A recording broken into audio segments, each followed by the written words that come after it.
Welcome back to the Weekly Manga Podcast. This week we're going to talk about the brand new comedy series in Weekly Shonen Jump called Super Psychic Policeman Chojo. We're also going to take a look at this week's intense chapter of Chainsaw Man, chapter 155, and we will say goodbye to the best thing to be canceled in Weekly Shonen Jump in the last few years, Martial Master Asumi. All that manga news and more coming right up.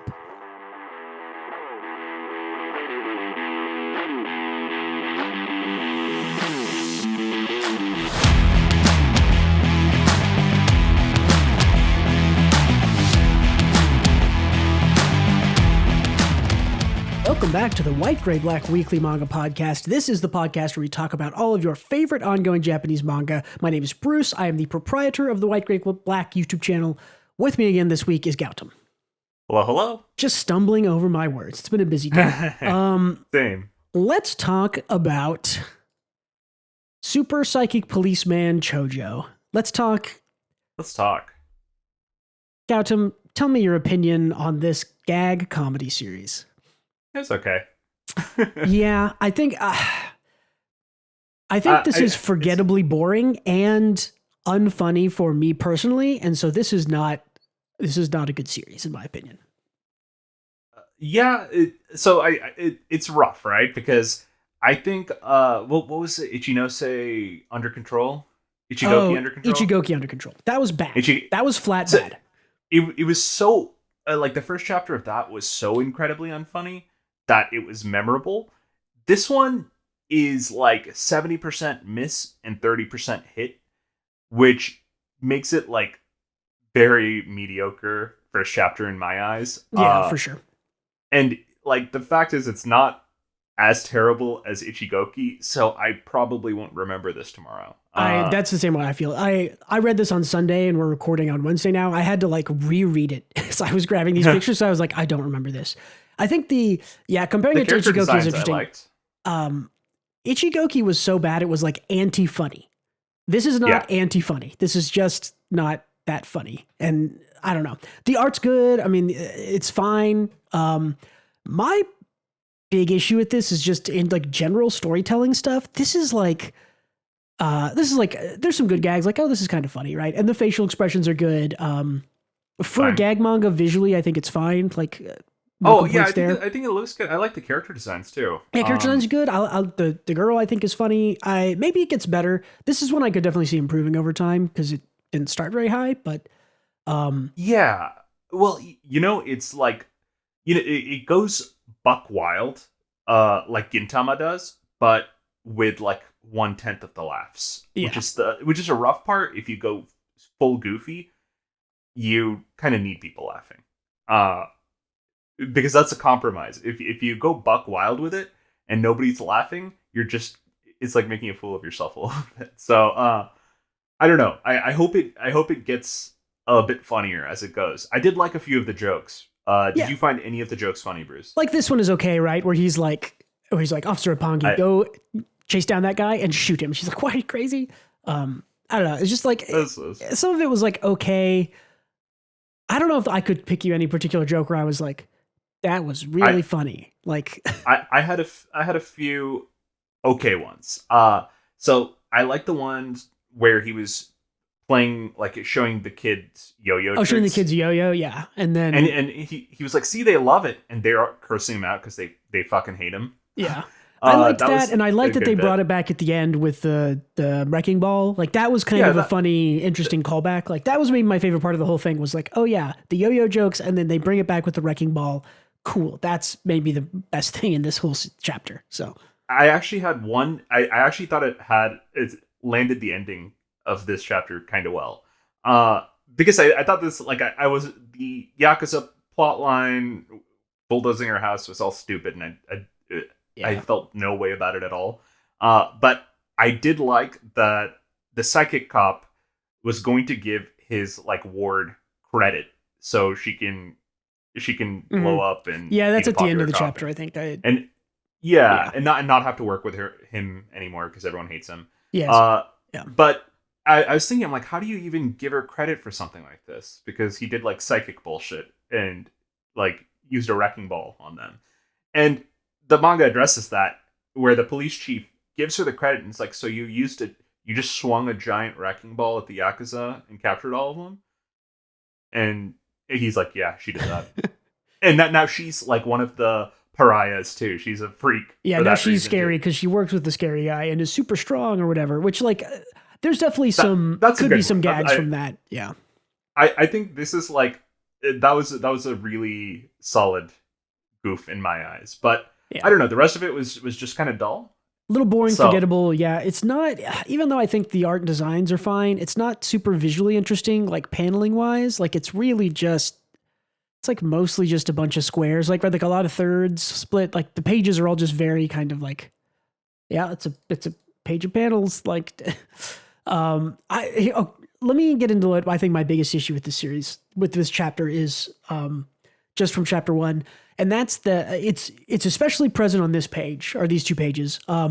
That's the series spends so much time just telling you how people are, especially people just telling you how they feel about this, the Chojo, the psychic officer, right? Instead of just showing like, oh, people think he's a weirdo, they avoid him. They have like the police chief and like multiple other people being like, oh yes, like Officer Chojo, he's a weirdo. He's weird. We don't like him. We avoid him. This is how my character feels about that character, as opposed to like, there's no showing, there's no visual like, oh, they make faces when he's around, or oh, everybody leaves when he's around, right? Like there's really obvious kind of even comedic ways to like express that. And this series just like, or this chapter over and over again was just like, something's happening and I'm going to have a character tell another character straight to their face exactly what's happening, and that's going to inform the reader. And that's like, I guess I don't mind that too much in this case in particular. Yeah. And the reason I say that is because this manga is not about subtlety. It's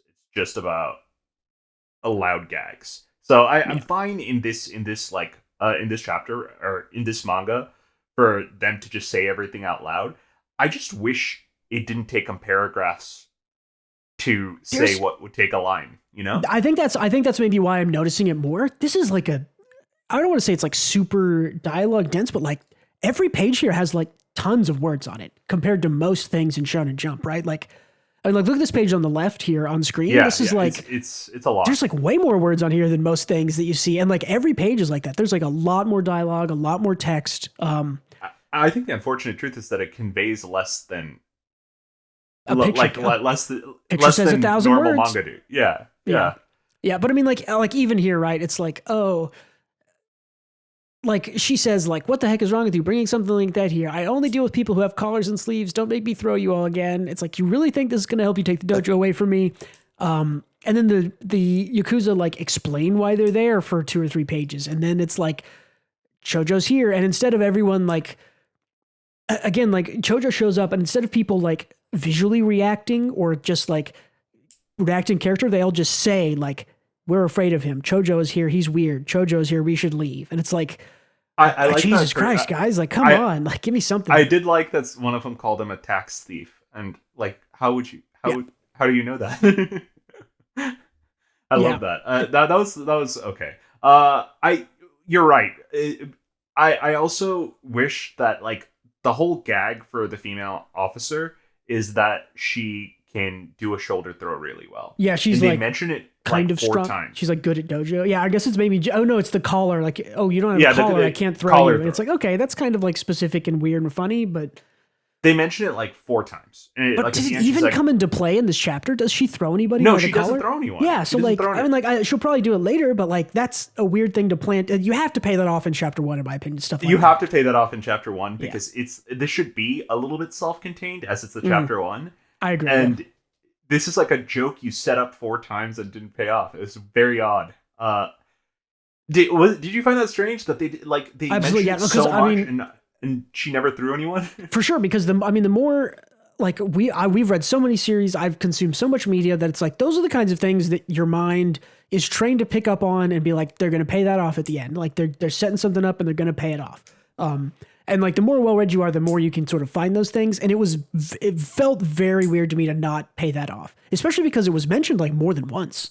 It wasn't even just like, oh yeah, like, oh, I was really good, haha, dojo throwing by the collar, But then she like brings up, oh, but you don't have a collar, so I can't throw you. And then like she's in the dojo and it happens again. 4 times. Yeah. Legitimately 4 times she brings it up. Yeah. Yeah, and they don't pay it off at all. Like, and again, it's like probably in chapter 2 or 3 she'll throw somebody with a collar, but like it's just weird. Yeah, it's just sloppy storytelling, and it's one of those things that's like it doesn't even bother me if I don't find something that funny, which I didn't find this very funny to be honest, but like it feels like amateur storytelling. It feels so wordy, like it needs an editor could have just cut half the words out of this, and it would have been just better. Like scene for scene. It feels like someone is throwing spaghetti at a wall, and some of it's sticking. You know, like some of it's good. So I think the person who's writing this is probably funny, but they'd need an editor to help trim this down. Yeah, this is a classic case. I don't think you've ever mentioned this, but like this is called overwriting, right? This is where you write too much. There's too many words. You're using 4 sentences to explain something that could be conveyed in 1. It's just overwritten, in my opinion. And there's too many words on the screen. They're using, they're telling and not showing when the rule is show, don't tell. And again, you can break that rule. There are times where you need to just lore drop. You need to just tell people things. But the whole chapter is just telling people things. And there's like barely any showing, visual storytelling at all. It's a visual medium. You have to use visual storytelling, right? Like if I wanted to read a novel, I would go read a novel. Like if you're in manga, you're in a visual storytelling medium. You have to tell some of the story through the visuals. So yeah, I'm pretty disappointed in this, but hey, it means I don't have to read one more thing on Sundays. There's also like a joke that's straight out of MASH, but MASH did it better. Where like you think this police guy, the psychic guy, is here to defend the girl, and it's actually the phone guy from the very beginning. The guy who got his phone fixed. He's just some random dude, and everyone's like, "Why is he here?" That dude looks exactly like the shirtless guy in MASH. It's I don't think the page is in here, but it's the guy from the start. Yeah, that guy. He looks exactly like the dude from MASH who did the exact same thing, the exact same gag of like him showing up as a badass, but nobody knows who he is or why he's even there. Mm-hmm. I don't know. I don't want to be too harsh on this because I don't think it was bad. I just think it was just kind of it's definitely not the worst thing I've ever read. It felt to me just like it felt amateur, it felt overwritten, and like those are some of my pet peeves, right? Like not telling a story in a visual medium and telling more than showing when you like have art on the page.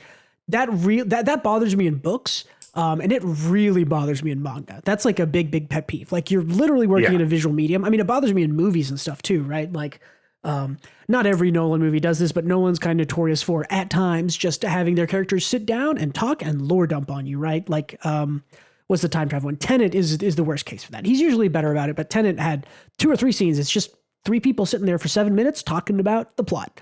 I think and that's because like so many people didn't understand Inception.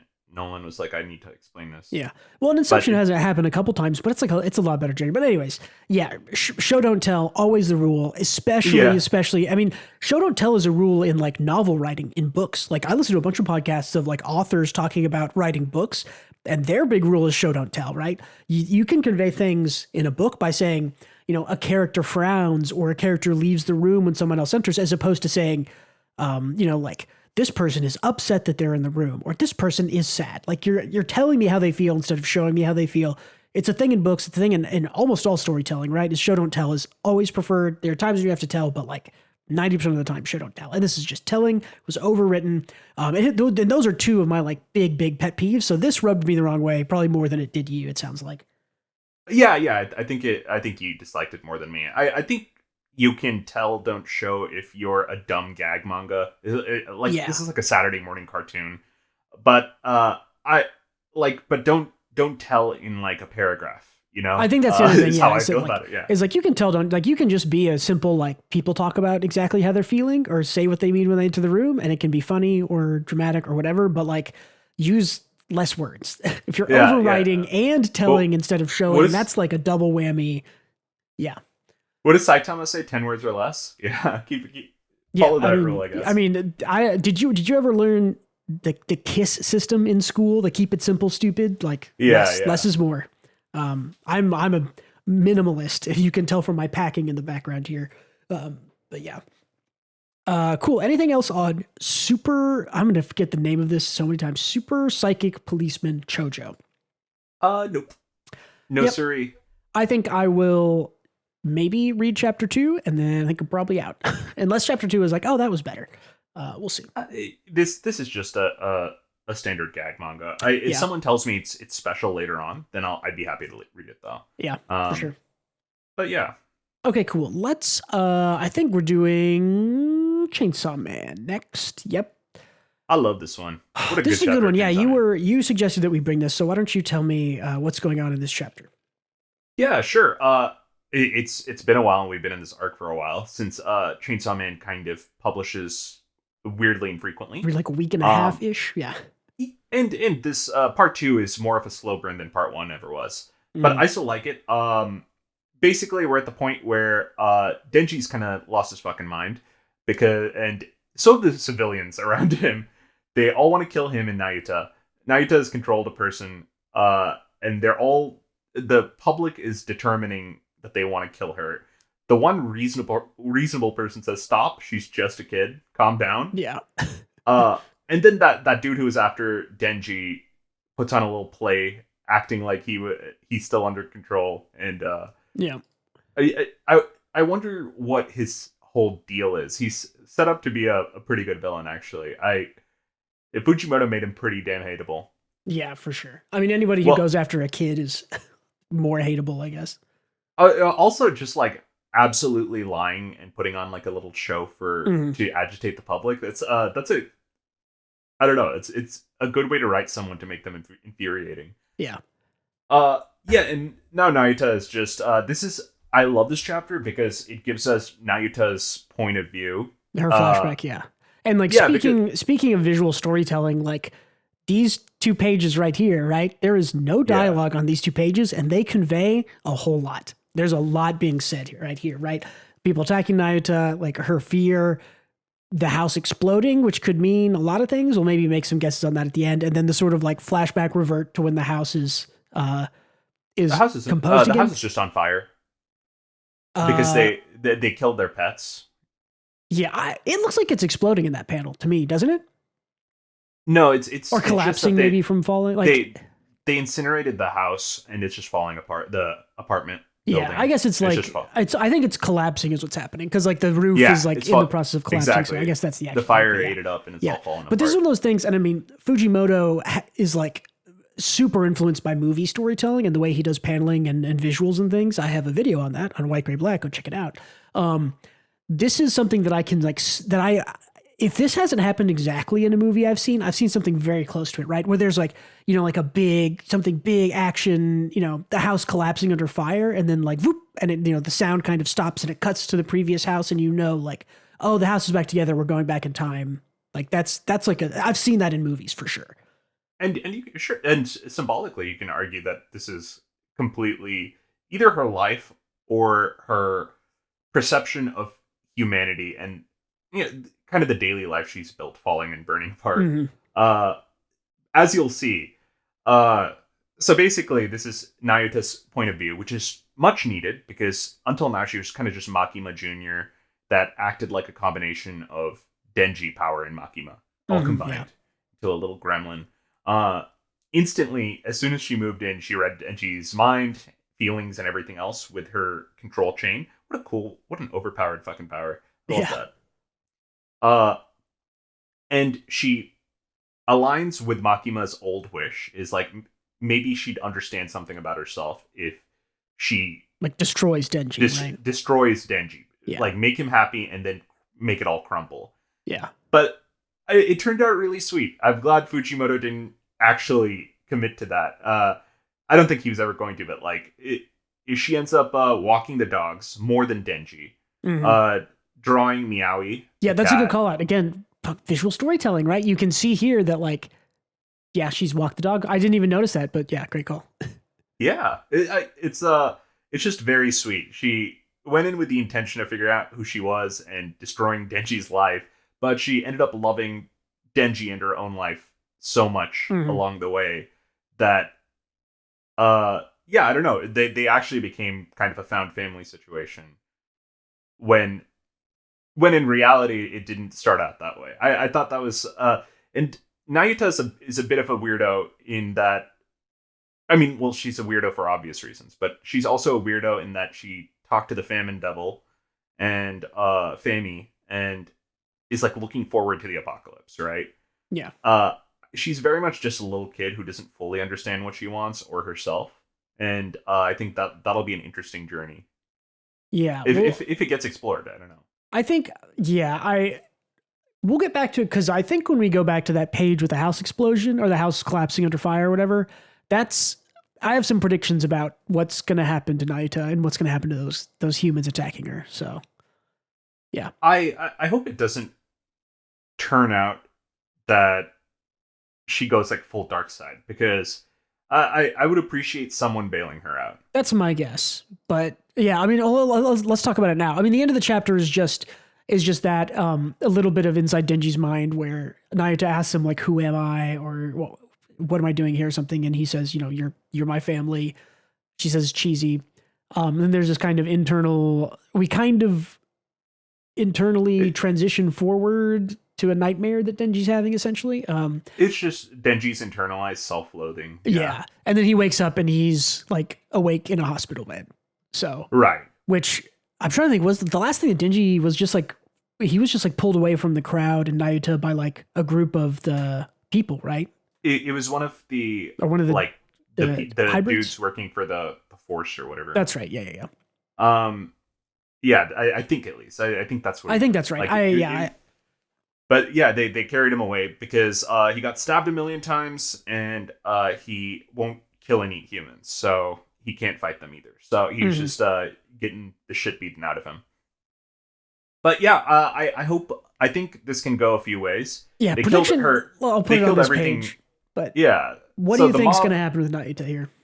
Yeah, mob justice made it so that everything she loved is dead, aside from Denji, who's mind broken.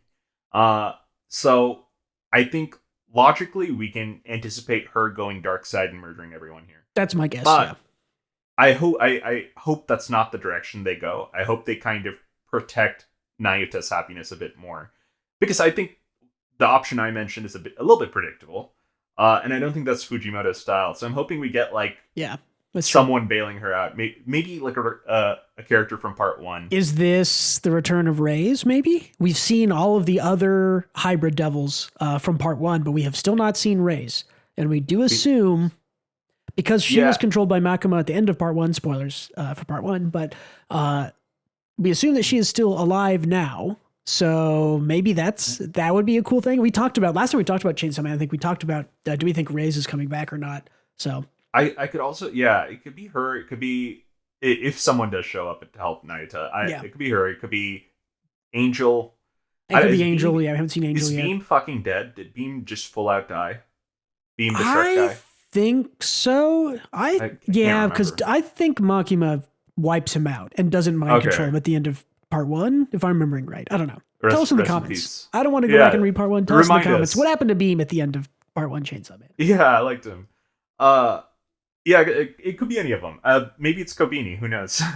It could very well. We have not. Have we seen Kobeni? We saw her brother who's in a cult, but not her. Yeah, her younger brother's around, is in the cult in high school with Denji. But again, we haven't seen her. That family's a mess, huh? Yeah. I do think it's predictable. I also think it's tragic, and I think Fujimoto leans into tragedy like that. I mean, I will compare this to the Bomb Devil arc from part 1. And it's not super applicable, but the part that this is reminding me of is, do you remember the very end of that arc where Denji and Reyes both kind of fall into the water and they wash up on the beach, and Denji's just like, you don't have to do this, like, just quit, we'll just run away together. It's like, I'm not tied down, let's just go. And she's like, okay, she's like, maybe, probably not. He's like, oh, what does he say? He's like, meet me at the coffee shop like tomorrow or whatever. If you want to go, like if you show up there, we'll go and we don't have to come back. And then she's like on her way to the coffee shop and Makima catches her and like murks her, mind controls or whatever. And that's just like summons a million rats. That's like it like walks up to that line of like, oh, this character is given an out, is given a good way to sort of like escape, and this would be the good end for them. And Fujimoto is just like, no, they don't get that. Sorry. Same thing with Power in part 1. But big spoilers for part 1, Chainsaw Man, I guess, in this one, in case you're already here. But like same thing for Power in part 1, right? Like, do you think like, oh yeah, she'll fight, Denji and her will fight together and they'll figure it out and win in the end because that's how shonen goes. And it's like, doesn't go like that. She just fucking dies. Like, Fujimoto is not afraid of tragedy.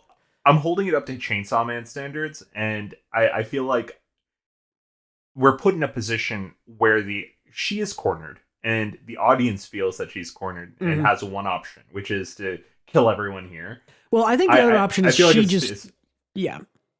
it's a bit too easy.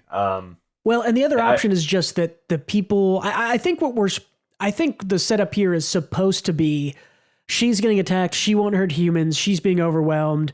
The mob is gonna overwhelm her. I think that's what we're meant to be sort of initially set up for. And then there's kind of the immediate reverse, which is kind of also predictable because reversals are predictable after a certain amount of time, which is no, she's powerful. She's going to lash out. She'll kill them all because she's already kind of shown that she's, willing to mind control people. So maybe this is just her breaking point. You've killed the rest of her family. Denji isn't there. I think she breaks bad here. I think the most likely thing is she breaks bad or someone else comes and saves her, right? Yeah, and I think the reason I think someone will come and save her is because Nayuta, as a character, is very clearly on the edge. She is like one step away from Breaking Bad, like you said, and going like again, like I think that if we had seen the mob like kill Denji and burn all of her dogs, like I think she would have just broken bad and killed everybody, right? Like no doubt in my mind. Right. Yeah. Well, I guess I can't really speculate more. We'll see next chapter on this particular topic, but I'm curious if Nayuta still has control over the things Makima had control over.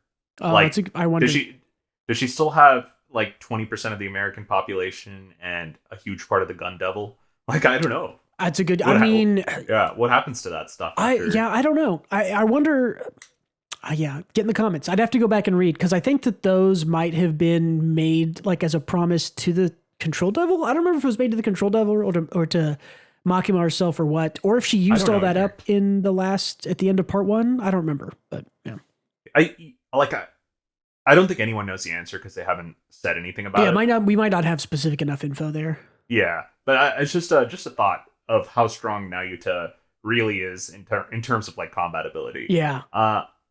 Yeah, it would be. I mean, the sort of if we go with she's going to lash out. Maybe the expected lash out is like, oh yeah, she does her control chains and takes controls and they beat each other up. Maybe the unexpected thing is she just like summons the gun devil again and like blows away a massive part of Tokyo again or something, right? Like that's unexpected and tragic. Yeah. So yeah, the other thing is we might not see the result of this in the next chapter or two. We might see Denji's point of view and he might have to be sort of brought up to speed.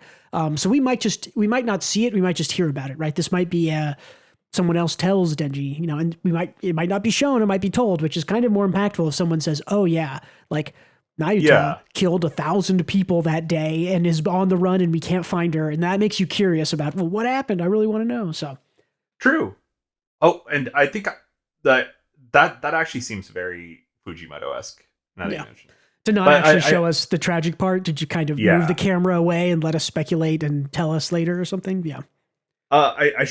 We should mention actually the most likely character to bail Nayuta out. Probably Octopus guy, right? What's his name? Is Asa.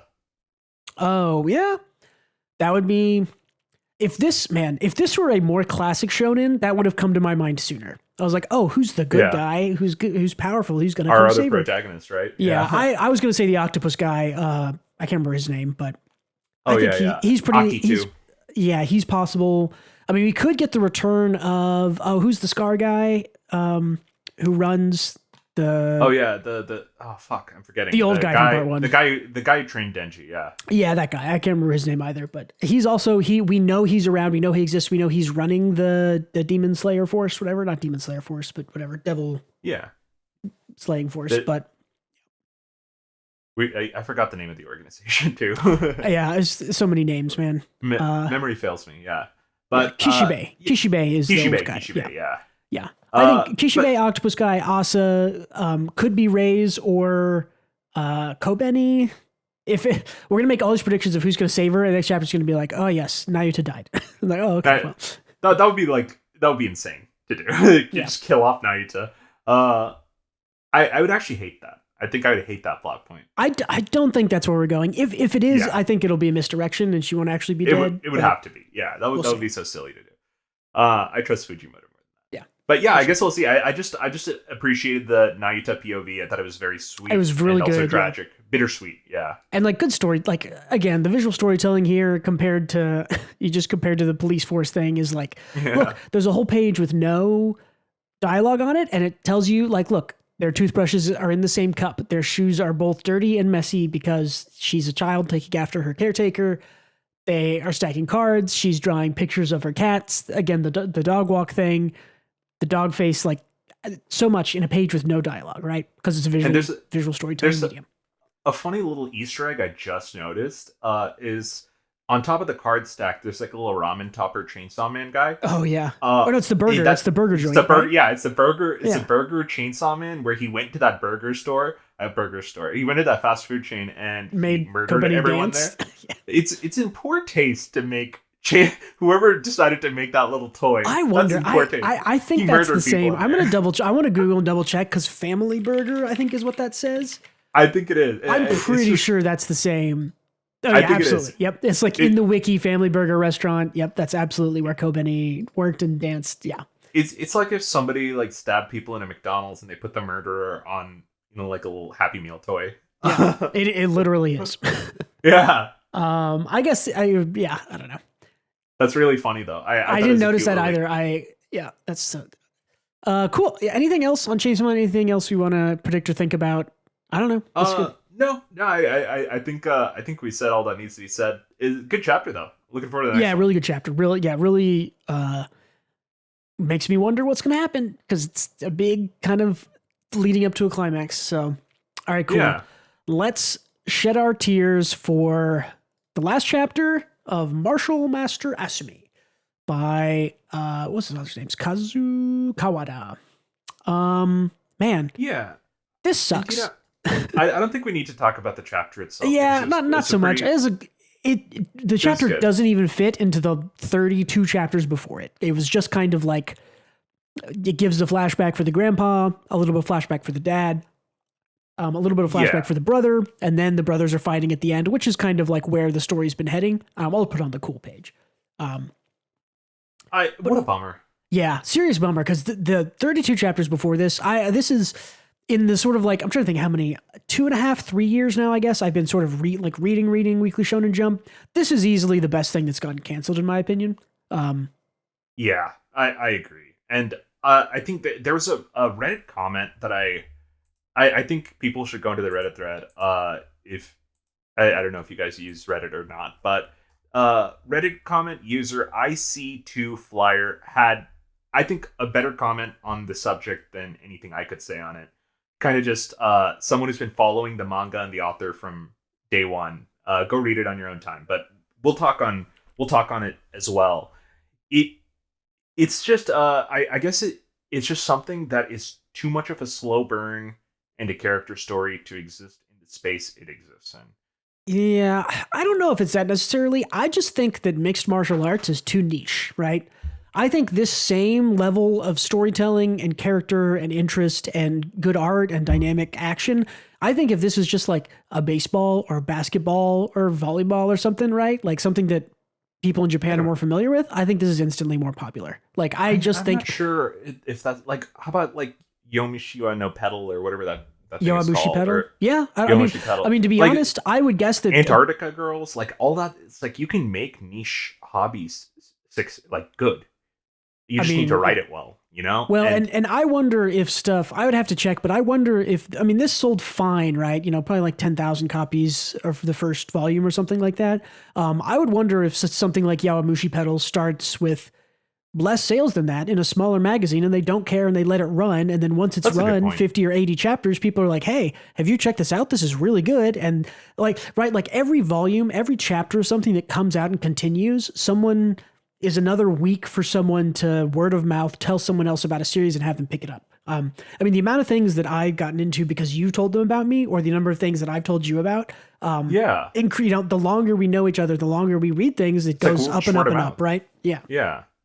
Well, and you know, like the comment I mentioned how like Rakugo is even more niche than MMA, and like I mean maybe more. I don't know if that's true in Japan. MMA is simply more interesting and in the zeitgeist, right? Like it's a combat sport. Rakugo is an old form storytelling medium that's been kind of replaced by television and video games and all that shit, right? It has so much competition. So but the difference is Akane is not a slow burn. It's not at all. Like it delivers every single time. It just fires on all cylinders. But I'd consider MMA kind of a slower burn, even though I felt like it was going at a good pace. I loved the pace of this. I mean, maybe not the very last arc where they were doing a really good job with sort of like training and set up who they're fighting. But even the last one, they kind of skipped the training, but they set up the guy who was fighting really well. But everyone in this thread thinks it's a slow burn. So I think maybe we're the only ones who felt that it was paced really well. I mean, we're a little bit older, so I get we're more into slow burns. I do think that maybe the first like 2 or 3 chapters of this was too slow, and that can be enough to just have people drop it and lose interest.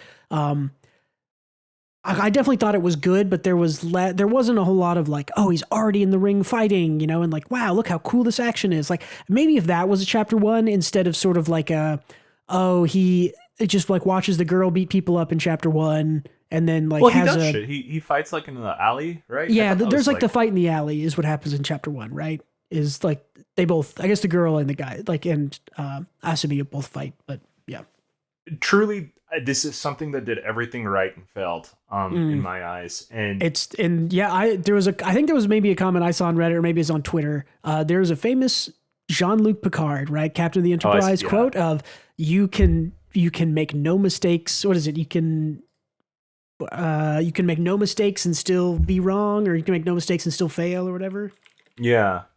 I think at the end of the day, I feel about this similarly to how I felt about Ginka and Luna, except I feel like it's less. Except Ginka and Luna, when we talked about Ginka and Luna, we knew, we were like, this has some things going for it. It's not perfect. Probably canceled. I don't know if we ever were sort of like, this is probably canceled. We were like, we do not want this to be canceled. It might, but we really like this. This is really good. The quote is, it is possible to commit no mistakes and still lose. That I think is, maybe that's the quote on the thumbnail for you clicking this episode. I don't know. I have not made the thumbnail yet, but it might be, you can make no mistakes and still lose. And it's just this picture, but yeah. Absolute bummer here, man. I'm not happy about this one at all. Yeah. And you can make no mistakes and still lose. I guess the only mistake is making the subject matter about MMA. Well, the thing is, like, MMA is a pretty big sport in Japan, but I don't think the spheres of MMA and manga overlap a whole lot. Whereas you mentioned Rakugo is maybe also pretty small and niche. I disagree in the sense that I think Rakugo is like, it's broadcast on TV for big events like New Year's and stuff. I know that's true. So I think even if you're like not a person who goes to Rakugo a bunch, you still know what it is. So for instance, like, you know what a stage play is, right, Gautam? Like, you know what theater is, but like, when was the last time you went to go see a theater play? I went to see the Near concert, and they had some like a stage play. Like, when's the last time you saw Shakespeare in a theater? I don't know. It's been years. But you know what Shakespeare performance in a theater is, right? Like, you're aware of what it is. So like, I think it's that kind of niche, right? Where it's like, oh yeah, Rakugo. Like, maybe everybody in Japan doesn't go to see Rakugo, but they know what it is. They know what it is. You know what Shakespeare on stage is, even if you haven't gone to see it. So I know what the opera is, and I've never been to the opera. Yeah, exactly. Yeah, same. might have been to one opera a long time ago, but yeah. But I think like, okay, I don't want to like cite Reddit comments too much, but I think it's just simply relevant to what we're talking about here. The comment I mentioned says the MMA landscape in Japan people have precious little patience for it, and they basically run out of respect. UFC and one championship had too many scandals, and it cast a shadow over the whole sport. Ooh, so okay. I didn't know that. Yeah, it might just be like a thing where it might be like a downturn, right? Maybe this was planned, a year ago, and it had a downturn or something. Maybe that's what it sounds like. But yeah, it seems like people can lose respect for a whole sport in Japan, which I don't find to be super relatable here, because that's much more of a Japanese culture thing, I would think, because over here it's scandals are entertainment more over here than maybe they are over there. So, and they're more attributed to like the individual or the organization rather than the activity. Yeah, that's for sure. Yeah. So then again, I'm reading just this well-written Reddit comment. I have no idea what it's actually like. If someone knows, you can let us know. Yeah. But I have suspicions our commenters don't know either. So yeah, I mean, I definitely know that I have seen. I know that wrestling, professional wrestling, which is the kayfabe, the fake one, right? Wink, right. Wink, sorry. That kind of professional wrestling is really big in Japan. I know. I think that probably kind of crosses over a lot of the same crowd as MMA. I think the big thing here is like, I don't think that MMA is not something you can do in high school, right? It's not something a 14-year-old boy can go and do, or it is very, very, very uncommon. And again, like we mentioned a lot, Weekly Shonen Jump is trying to get 14-year-old boys to read their magazine and older people, but the 14-year-old boys who they're aiming for, and if you get into it, then you're kind of with it for life, right? So, and that's why, baseball and basketball and volleyball, those are all things that you can go play. Maybe not at every high school in Japan, but I would say every high school in Japan probably has a baseball team. Maybe they don't have all the other stuff, but like they probably all have a baseball team. Most of them will have track and field. Most of them have all these sports. Thing. Because Hajime no Ippo was tremendously popular. That's about boxing. People kept bringing that up. I was like, I'm sorry, Hajime no Ippo started in a completely different world. That's why it started in it's a time and place 78 or something. Like it's a completely different landscape. I couldn't even think to guess what Japan was like back then. Also, it's way slower than MMA ever was. Well, and things could be slower longer time ago. I think things are more fast paced now. So our collective attention span as humanity has dropped drastically. Oh, yeah. Thanks, TikTok. It's not just, and mine has too. I don't even have TikTok. I agree. Twitter, in the last Reddit, 4 or 5 years, X, my attention span is not as long as it used to be. Mine's fucked, brother. Yeah, but either way, same. I don't want to blame society for MMA's failure here, but everyone who made this fail, you're the problem. I'm kidding. I just shit luck. Nobody noticed it. Something happened. Maybe MMA is not very popular there. Either way, it's just a bummer. It was a really good series. I really and this author had a sumo series that I can't remember the name of. You said that you read it. It was also really good. Hinomaru Sumo. Sumo, yeah. Which everyone said was really good and ran for I think like 2 or 3 years, like 100 chapters or so. It was very good. Yeah. I hope we see this author back again. This guy, this author knows this is like a good storyteller, good action. Obviously knows about whatever they're writing about. The sort of combat sports that they've done twice now. There's this guy's career is not over. I would hope with this because this is, MMA is really good. So yeah, I when something I like and I think is genuinely solid gets canceled, I can't help but to be like frustrated and say, hey, fuck you idiots for supporting like why is New Age Exorcist popping off? Like that's trash. It's fucking garbage. That's how I feel right now, but I won't say it out loud. I'll say it. No. Yeah, you say it. Bruce said I'm frustrated. New Age Exorcist is garbage. Get your mind out of the gutter and read MMA. If half of New Age Exorcist buyers bought MMA instead, we would have both of them, and you fucked us out of it. MMA is good. New Age Exorcist is bad. That's what I'll say. Also, all the shit I like, I find interesting has been getting canceled. Same with Vibration Man, who got the shittiest ending because it got canceled. I see, but that one we both talked. We were both in agreement that one, because its first chapter was so bad, I always felt scared for that one. So I know, me too. But it still doesn't change the fact that it was a really good series. I mean, they also canned Service Wars, which I thought would, like, if Service Wars got 100 chapters in an anime, people would have been like, oh my god, it's the return of Shokugeki no Soma. It's even funnier. It's even better.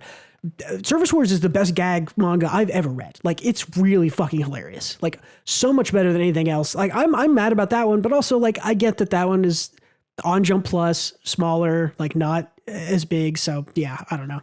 You know what? Bad year for canceled manga. It is, but I think it's good that we're getting this frustrated about it, because it shows that we've been doing this for a while and we've been reading manga for a while. It just shows that we still fucking care. We care, yeah. And if you're in the comments writing me back about me not liking New Age Exorcist, good. That means you care about manga and you are welcome here. You are not welcome to like New Age Exorcist, though. You're not welcome to our secret MMA Discord, though. That's only for us. Yeah. Fans of MMA. I'm kidding. Yeah. All right. Yeah. Rip MMA. Yeah, rest in peace. This is a good one. And it got replaced by something not good. One more new thing, Weekly Shonen Jump next week. We'll see how that one goes. Usually, I think quality goes down on the premieres, but you never know. Sometimes the last thing to premiere is really good. So, is Super Psychic Cop in Jump? Yeah, in the Jump magazine? That's main Jump. So we got Super Psychic Cop. We have one more series next week. They're doing 2 new ones here, and then my guess is they'll do 2 new ones here, and then in probably only like a month or 2, they'll have some more new premieres coming. Because we're going to lose MMA. We're going to lose. Yeah, we lost MMA. We're going to lose probably Mama Yu Yu, 2 on Ice, maybe one more. Like, at least 1 or 2 of those are out the door already. Like, yeah.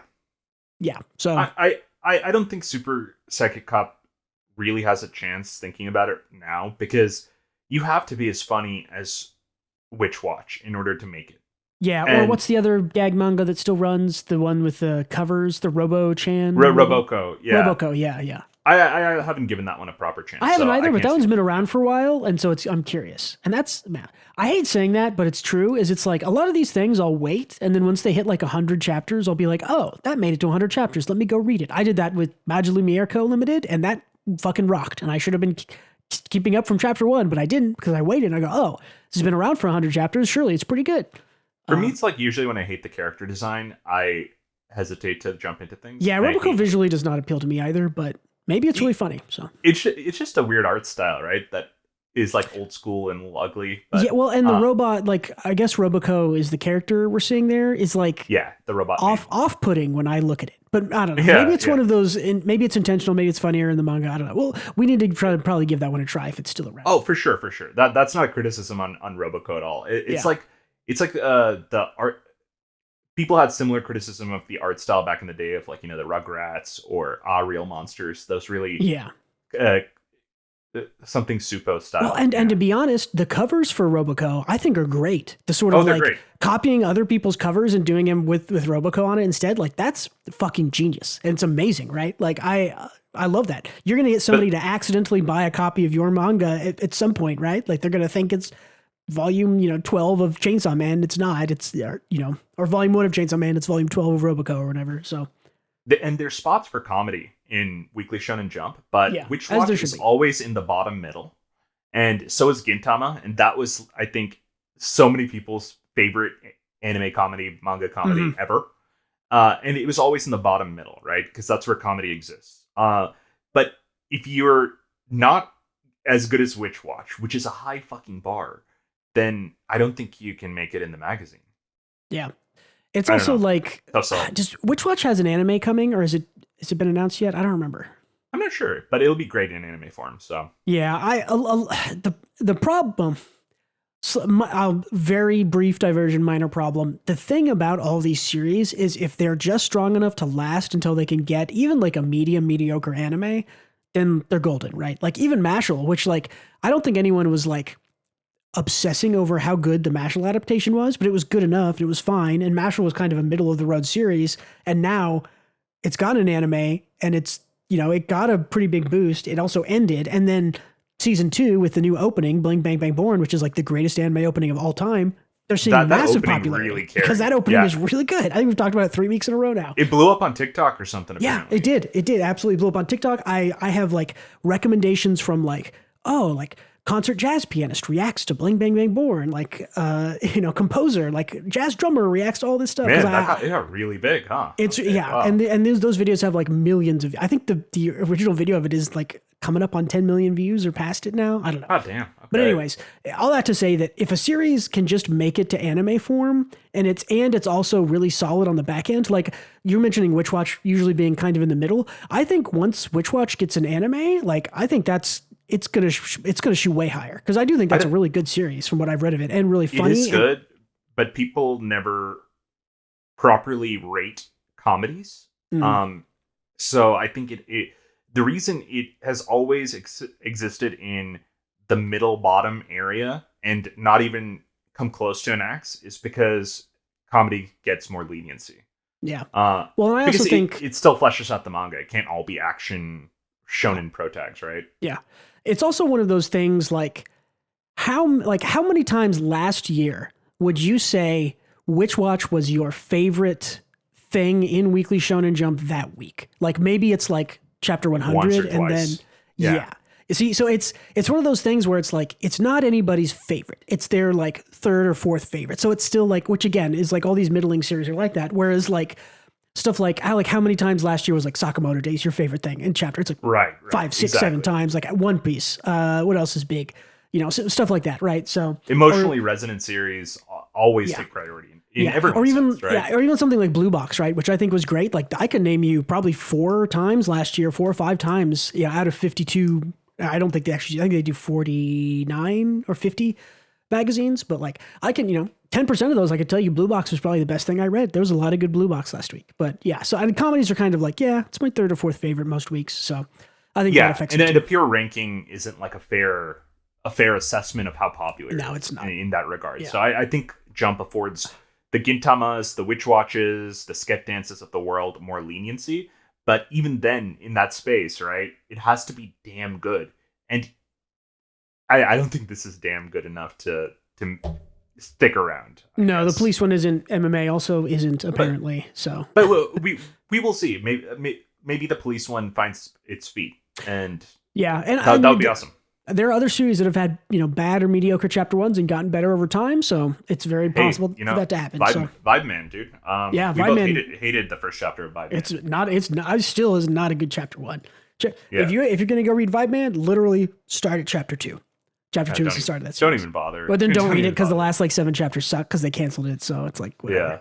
Yeah. Again, I want these authors are good. Bring them back. Don't let them stop writing or creating. Yeah. Cool. Let's go through some news. There's actually some pretty exciting news this week. Not too many individual news pieces, but some exciting stuff. Starting out, Reiji Miyajima, who is the author of Rent a Girlfriend, one of the greatest artistic things ever done. His Truly other latest manga series, which is called The Shuingju Family Children, got an anime officially announced. So this guy, after Weekly Shonen Jump is canceling good stuff left and right, this guy writes, I think this only has like 23 chapters or like 30 chapters or something, got an anime already. And why? Because waifus run your laifus. And this guy is a waifu generator, and all power to him, man. He knows what the people want and he gives it to them. Sure. I think him and his wife need to have like a real solid conversation one of these days about what's going on with I him. would be curious. I mean, I'd be curious to interview the wife of any mangaka, but Miyajima's wife would definitely be one to have more interesting questions for. Yeah, I agree. Yeah, I wrote as a note after this, yes, this is incest, parentheses, step. Because I believe they're like they're all step sister, step brother or something, but yeah. Do you think full-on incest is frowned upon? It's okay. Like, so they always do step bro, like step bro and step sis. I hate that I didn't answer that fast enough, so I'll immediately say, yes, I think full-on incest is frowned upon, but I will also caveat that with, I have not seen straight-on incest that often in anime or manga. It is almost always stepbrother, stepsister, marriage, whatever, or you find out later. Now that I'm thinking about it, like, have I ever seen like actual, true, just like related brother-sister incest in anime and manga? I'm not sure I have. Listen, I'm sure it exists. I'm not out here defending it, but like, no, I feel like incest. The step incest people have no right to judge. It's like someone drinking a light beer judging someone else for drinking a normal Budweiser, right? It's like, it makes no sense. You're just doing the light version of this. Yeah, that's very true. Step incest is Bud Light. I like that analogy a lot. Exactly. But no, I mean, it's just curious because you say that and I'm like, have I ever seen actual like relative incest in? Is like, how about Oregaru? Isn't that one? That's their step sibling. Are they step siblings? Yes, I think they are. I believe that their parents remarried in Oregaru, I think. Let's move on. Yeah, okay. More interesting news here. The Kaiju 8 anime, which we've talked about, being done by Bones or Madhouse. Hold on. Kaiju 8 anime. It's the guy who's doing Fooly Cooly. Was it Bones? I think this is by Bones, but I don't remember. Why doesn't it just tell me the studio? Tell me the studio. It's kind of rough, dude. I can't get hyped for it. I'm not excited because I know the quality declines. Isn't that even though I know the first part is good. Oh no, Production IG, which is another good one. But but okay. Here's the weird thing. We know it's coming out. We're not that excited for it because the series has not been good for like 18 months now. The interesting thing is apparently the website X, which I'm just going to call Twitter. Yeah, just call it Twitter. Kaiju 8 anime is going to premiere on Twitter. Like, you're going to go to Twitter to watch anime. Like simulcast. Like English subbed Kaiju 8 on Twitter. That's where it's going to premiere. Not even just like, it's going to be featured here also. Like, it sounds to me like they've announced maybe not exclusive rights. I don't know. Crunchyroll originally released a trailer for it, so maybe it's being simulcast on X and Crunchyroll. That is actually it probably going be to my cost guess. money? Do they have a player? Like, is it just going to use a shitty Twitter? I think it said free. Let me go double check it, but I'm pretty sure it said that it was going to be like premiere. Yeah, I mean, they have a video player, right? With as long as you can do. Let me see what this says. Okay, this says X is where the world watches in real time. In April 2024, get ready for Kaiju 8, the first anime to broadcast live and in full on X globally, alongside the launch of Land of Kaiju Japan. Stay tuned for more details. Did Elon Musk just Google the word kaiju and say buy all of it? Or he was like, I saw that Godzilla -1. Can we get more kaiju anime on X? Yeah. I don't know. This is weird. It's very odd. I don't get it. Yeah, also, like, when I open Twitter, I'm looking to read something that's 140 characters and move on to the next thing or see a picture. I'm not ready to, like, sit down for a 23-minute anime episode. Like, I can barely, like, sometimes I open a video, stuff. Like, if I open a video on Twitter, it's longer than a minute, I skip past it. Like, short form content on Twitter only for me, please. It doesn't make any sense. They don't really have a good video player. I don't even know how they monetize this or make it profitable in any way. Well, they can play ads before videos, right? I know recently that Mr. Beast did a test thing where he like premiered a video on X on Twitter to see like how it would do and how much money he would make.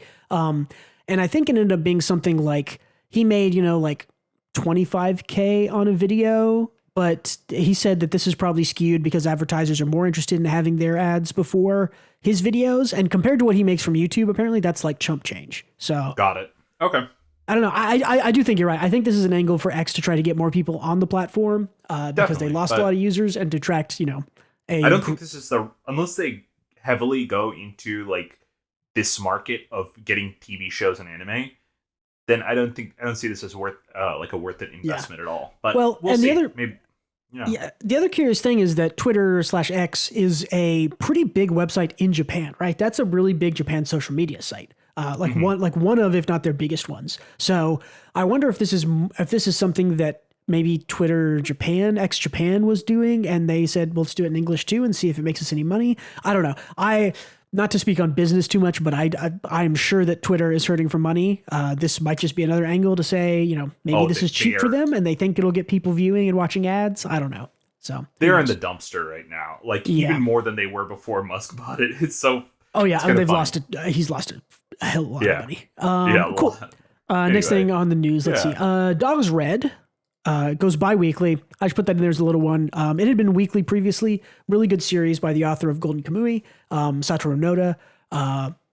I'm still liking Dogs Red. It's slowed down a little bit. I hope that doesn't get canceled either. The guy wrote like one of the best selling manga of the last 10 years. So interesting there. It could get canceled. I didn't think it could. I didn't think this one would be on the block, but I don't know. And it feels like similar in quality and pacing to MMA. Maybe I know. I definitely agree. I think that they're both similar quality, similar pacing wise. I think Satoru Noda has the good graces of, again, literally publishing one of the best selling manga of the last 10 years. Golden Kamuy, and not being in Jump, right? Yeah, it's also in Jump Plus. So I think he's got a little bit more wiggle room working there. So, I mean, so we'll see. It's just interesting to move to bi-weekly. I wonder if we get longer chapters or not, or if we stays, regular 20 pages or not. Yeah, we'll see. Yeah. Let's see. The Dan to Dan anime confirmed for October. So we're getting that in the fall season. Looking forward to that. Very much. We got a trailer for the Look Back movie. That is Look Back, the one-shot by Tatsuki Fujimoto, author of Chainsaw Man. His first of two one-shots, Look Back and Goodbye Eri, that he published between Chainsaw Man Part 1 and Part 2. That got a trailer, a very brief kind of teaser. Very excited for that. That's hitting June 28th in Japan. We will get probably a slightly later English subbed, possibly dubbed version here in the States, hopefully. So, dude, how are they going to make this 90 minutes? This might be a 2-hour movie, would be my guess. I think they can do it 2 hours. It's a one shot, so it's 100. I was going to say 90 minutes is too long. You think? I don't know. I think this is like 45 minutes of story. I don't know. But I don't know. I guess we'll see. Yeah, I'm not sure. I don't know. I mean, there's a lot of visual breathing space, and it's kind of a sad and emotional story. So I can see a lot of sort of like a lot of things that are a page that you get through pretty quick could be 2 or 3 minutes long. Like a held shot. Yeah. Or maybe it's like a 75-minute movie. I know Japan anime movies tend to be a lot shorter, so maybe it's like 75 minutes long. I could see that where it's like an hour and 15 or something. So yeah. Either way, I'm looking forward to it. Anyway, yeah, very much looking forward to it. I like that. That is my preferred of the two one-shots he published. I think they're both very good. I like Look Back a little bit more. One last thing for movies is Akebane Honeko no Bodyguard, that is Akebane Honeko's Bodyguard, is getting a live-action movie adaptation. That's a good little series that is in Weekly Shonen Magazine, I believe, the other Weekly Shonen publication. That's a good little series. I need to go catch up on it. I don't know, 10 or 12 chapters behind now, but live action movie, so we'll see. Yeah, we're not going to watch that, but it's a good sign for the manga. It is, because even though live action stuff is usually not always subpar, but usually kind of subpar, especially for kind of Western. I mean, we're spoiled, right? Hollywood is in our country, and it's the greatest movie making powerhouse of the world. So it's because they throw $1 billion at it. Yeah, it makes sense. Yeah. But it is definitely good because more people will hear about it, more people will watch it, more people will buy the series. It's definitely a cheap, quote unquote, sort of publicity push, right? I mean, Kaguya-sama had a live action series before its anime, even, or around the same time as its anime. So yeah, cool. Like all the biggins have it. Yep. So interesting to see that. I need to go and catch up on that one because I did like that series. It was a lot of fun, and the art in it, I think, is spectacular. So cool. I think that's it for news and manga. Gautam, what else are you doing? I've been waiting for this. Yeah, this is a good picture. I've been playing Persona 3. Same as last week. It's a long game, guys. I only have so much free time. So I've been degenerately playing Persona 3. Actually, no, I've been living my life and playing it here and there. It's been very good. It's way more grindy than the other Persona games, but I love the franchise, so it's just like a good grind for me, you know? It's like those people who absolutely love doing dailies in World of Warcraft. Like I was one of those people at some point. Yeah. And like people on the outside look at you like an animal in the zoo, and that's what they're doing to me right now, climbing Tartarus, because truly no one should enjoy this. But I'm having a great time. Cool. Let's see. I didn't know what to bring this time, and we almost brought this to the pod, but we didn't. So I thought I'd just bring it up here, kind of briefly, and talk about it. Chapter 1 for a new series called The Pool by author Sakurai Gamon. Sakurai Gamon is one of two authors who was involved in Ajin Demi-Humans. I think it was the English title for that. which is a really good series, which I read about half of and then fell off of, but I could very well go back and read. Has like probably the second best villain in all manga, I would argue. Like, I think he's behind Johan from Monster, but like the bad guy in Ajin is like unbelievably good. Anyways, this is that same author. Chapter 1 of this dropped. Gautam, did you get to read this? No, I forgot to. Okay, I think you should. I won't talk about it too much. Very much a kind of slow, interesting, again, kind of a sci-fi thing. Felt very much like what's the Tom Cruise time travel action alien Edge movie? Of Tomorrow. Edge of Tomorrow, right? Which is based on a manga called All You Need Is Kill. What a stupid name. Right. It has those kind of vibes to me, though, right? It's sort of like, advanced tech, like small paramilitary group, kind of alien invaders. There's clearly some social stuff going on. A lot of good world building in chapter 1. Really good art. I think this art's fantastic. The art in Ajin was also fantastic. I'm really curious to see where it goes. It's taking its time. But yeah, I mean, I thought this was a really good thing. If you have a chance, you want something to go read that's better than Psychic Stupid Policeman in Weekly Shonen Jump, or if you're just an adult and you want to read that, go check out The Pool by Sakurai Gamon. You can search it online, probably find that chapter 1. But yeah. Yeah, it seems promising. Yeah, we might bring this to the pod after 2 or 3 chapters come out, because I do want to talk about it. I think it's a really good start to the series so far. So aesthetically, that sounds up my alley. I'll have to check it out. I think I mean, chapter 1 doesn't do a whole lot. It's a lot of just kind of like world building, character introduction type stuff. But I liked it. I enjoyed it. So, but yeah, nice. Cool. I think that's it. Thank you again, everyone, for listening or watching. Don't forget to leave us feedback. Don't forget to go comment on what you think is going to happen tonight on Chainsaw Man, or all those names that we forgot. Just, throw those names in the comments. Give us an upvote, give us a thumbs up, ring the bell. You know what to do. Any kind of positive reinforcement, we really appreciate it. That's all we're looking for here. Go check out Twitter and Patreon, linked in the description below if you want to support us. And I think that's it. Thank you again for being with us this week. Catch you later. And don't forget to read more manga.